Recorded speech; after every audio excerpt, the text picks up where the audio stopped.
الحمدللہ.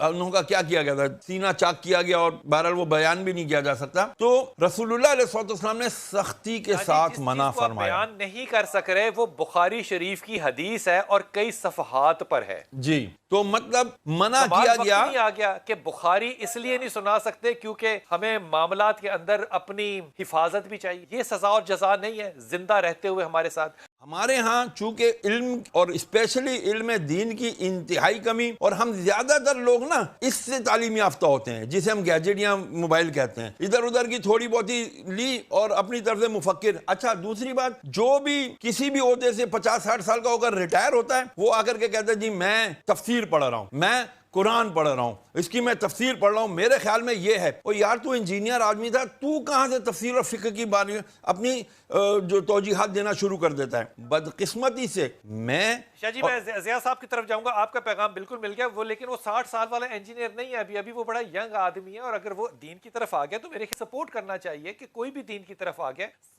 مطلب بات تو صحت مند ہے نا. یہ کوئی کسی نے کوئی میں کیا کہوں ٹھیکے کا لفظ نہیں استعمال کر سکتا کہ وہ نہیں پڑھ سکتا دین یا وہ نہیں دین کی گفتگو کر سکتا.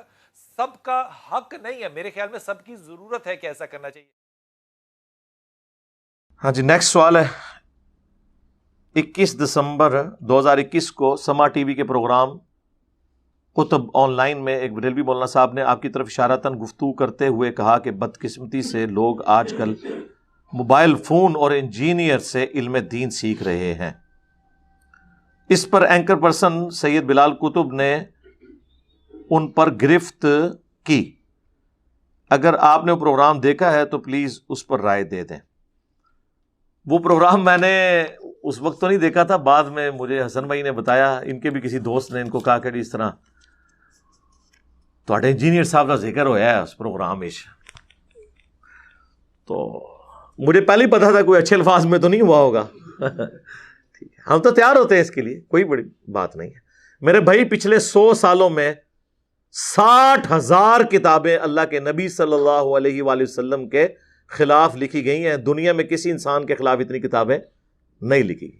اور ان 100 سالوں میں جتنی تیزی سے اسلام پھیلا ہے نا کوانٹٹی کے اعتبار سے، اس کی مثال آپ کو پچھلے 1200-1300 سال میں نہیں ملے گی. تو پروپیگنڈے سے فائدہ ہی ہوتا ہے. تو وہ پھر میں نے پروگرام سارا دیکھا. سب سے پہلے تو میں سید بلال قطب صاحب کو، میری 1-2 دفعہ فون پہ بھی ان سے بات ہوئی ہے، زیادہ کوئی لمبی گپ شپ نہیں، یہ نہیں ہے کہ ریگولر وہ رابطے میں. اور میرا خیال ہے اس بات کو ہوئے بھی کتنے مہینے گزر چکے ہیں، آلموسٹ شاید سال گزر چکا ہو. میں انہیں مبارکباد پیش کرتا ہوں کہ انہوں نے اس طرح کے پروگرام کنڈکٹ کرنے شروع کیے ہیں جس میں علماء کو بٹھا کر سینسٹیو ایشوز کے اوپر گفتگو کی جائے. یہ بہت ضروری ہے. دوسرا، اس پروگرام کی خصوصیت مجھے یہ لگی کہ اس میں انہوں نے نا علماء نے جو آرگومنٹس یا باتیں کی انہیں کنفرنٹ بھی کیا ہے، یعنی کہ بھی آپ یہ جو بات کر رہے ہیں تو اس پہ یہ بات بھی بنتی ہے، اس کو بھی ذرا دیکھیں. یہ بڑا دلیری والا کام ہے. علماء اس طرح کی توہین اپنے حق میں برداشت کوئی نہیں کرتے، یہ میں آپ کو بتا دوں. وہ اس چیز کو عیب سمجھتے ہیں. بلکہ اسی پروگرام کے سٹارٹ میں ہی وہ ایک بریلوی عالم تھے، وہ ہے مجہول ہی ہیں، مجہول سے مراد ہے کہ ان نون ہے، اتنے مشہور نہیں ہے. وہ کہنے لگے کہ سیدنا حمزہ ابن عبد المطلب رضی اللہ تعالیٰ عنہ علیہ السلام سے متعلق ایک حدیث ہے، اور وہ حدیث تھوڑی سی بیان کی. اس کے بعد انہوں نے کہا کہ میں یہ تو حدیث بیان بھی نہیں کر سکتا پوری. انہوں نے کنفرنٹ کیا، انہوں نے کہا ہاں جی مجھے بتائیں جس ملک میں آپ وہ حدیث جس کو آپ کہہ رہے ہیں میں بیان نہیں کر سکتا وہ صحیح بخاری میں موجود ہے، آپ صحیح بخاری کی حدیث آ کے پبلکلی بیان نہ کر سکیں تو ہم پھر کہاں کے مسلمان ہیں کہ ہم قرآن اور حدیث پبلکلی بیان نہیں کر سکتے. حمزہ رضی اللہ تعالیٰ عنہ کا کیا کیا گیا تھا؟ سینہ چاک کیا گیا اور بہرحال وہ بیان بھی نہیں کیا جا سکتا. تو رسول اللہ علیہ السلام نے سختی کے ساتھ منع فرمایا. بیان نہیں کر سک رہے وہ بخاری شریف کی حدیث ہے اور کئی صفحات پر ہے. جی تو مطلب منع کیا گیا. نہیں آ گیا کہ بخاری اس لیے نہیں سنا سکتے کیونکہ ہمیں معاملات کے اندر اپنی حفاظت بھی چاہیے. یہ سزا اور جزا نہیں ہے زندہ رہتے ہوئے ہمارے ساتھ. وہی بات جو ہم بھی کر رہے ہیں، یہ کبھی بھی نہیں کر سکتے. جس ماحول میں میرے بھائی آپ قرآن اور حدیث ہی بیان نہ کر سکیں تو آپ اندازہ لگا لیں کہ ہم نے اپنی قوم کی تربیت کیا کی ہوئی ہے. تو میرے بارے میں جو اس میں بات ہوئی نا، وہ بریلوی مولانا صاحب بات کرتے کرتے پتہ نہیں ان کے دماغ میں کیا تھا. ہم تو علماء کے اعصاب کے اوپر ویسے ہی سوار ہیں. تو وہ کہنے لگے یہاں پہ لوگ 50-60 سال کی عمر میں جا کے ریٹائرڈ ہوتے ہیں اور پھر قرآن کی تفسیر بیان کرنا شروع کر دیتے ہیں، ہوتے انجینئر ہیں. اور 60 سال دا تے کوئی انجینئر نہیں جو دین دا کام کر رہا ہوئے.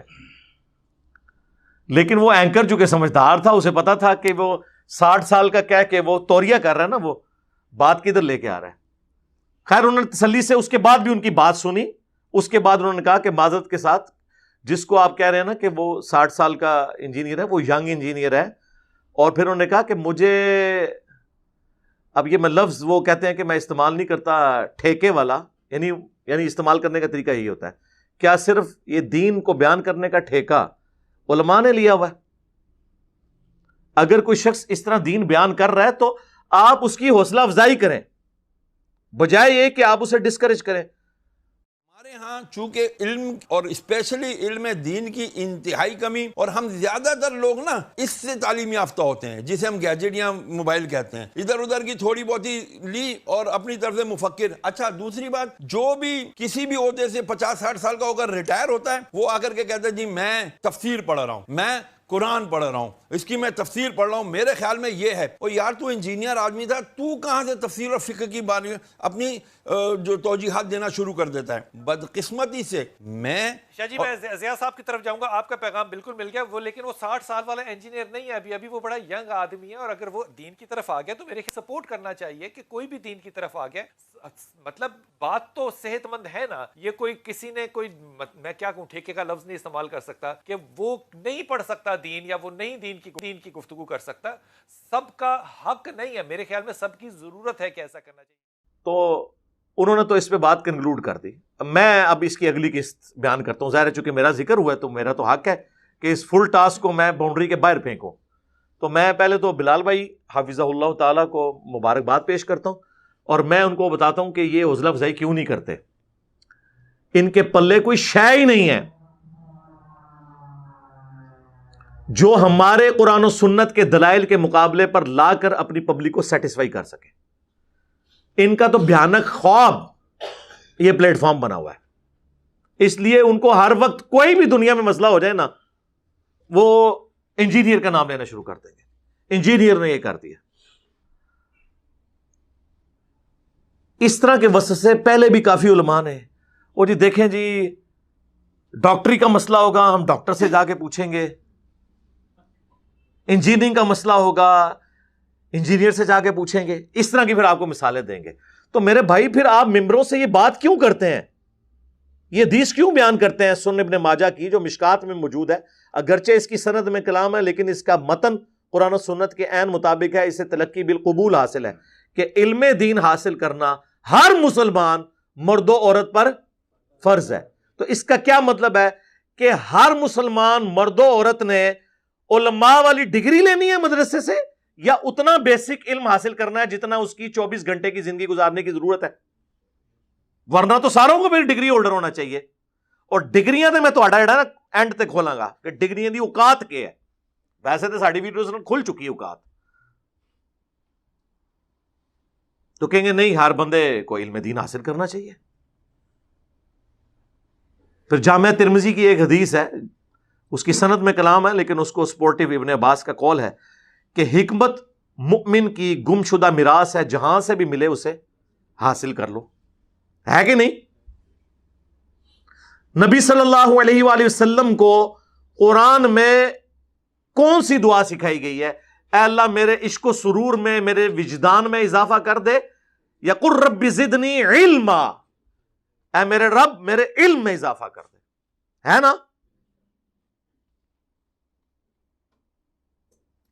قل هل يستوي الذين يعلمون والذين لا يعلمون انما يتذكر اولو الالباب.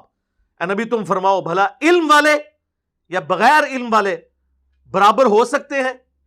نصیحت تو نہیں حاصل کرتے مگر عقل والے. عشق دے چلے نہیں سر، نہ عقل والے. ਇਸ਼ਕ ਦੇ ਝੱਲੇ ਜਿਹੜੇ ਨੇ ਇੱਥੇ ਮੇਰੇ ਹੱਥੋਂ ਮਾਰੇ ਗਏ, ਅੱਗੋਂ ਫਰਿਸ਼ਤਿਆਂ ਦੇ ਹੱਥੋਂ ਮਾਰੇ ਗਏ। ਅਕਲ ਵਾਲੇ।